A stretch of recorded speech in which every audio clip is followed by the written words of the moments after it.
கைஜி number 8 உடைய season 3 episode 1 தான் பார்க்க போகிறேன். இந்த வீடியோ உங்களுக்கு கண்டிப்பாக பிடிச்சிருக்கும்.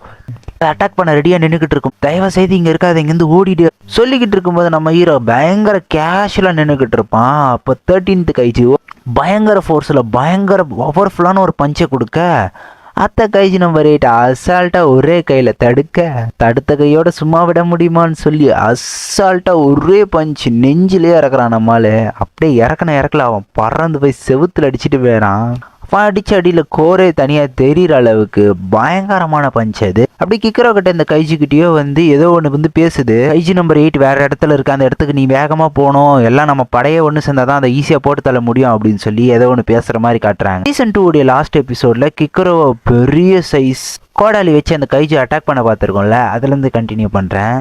அப்போ அங்கேருந்து பார்த்துக்கிட்டு இருக்க நம்ம மொட்டை மாமா அப்புறம் அங்கே இருக்கிறவங்கலாம் அவ்வளோதான், அதை தோக்கடிக்கவே முடியாது அப்படின்னு சொல்லி பேசிக்கிட்டு இருக்காங்க. அந்த மாதிரி டைமில் அதை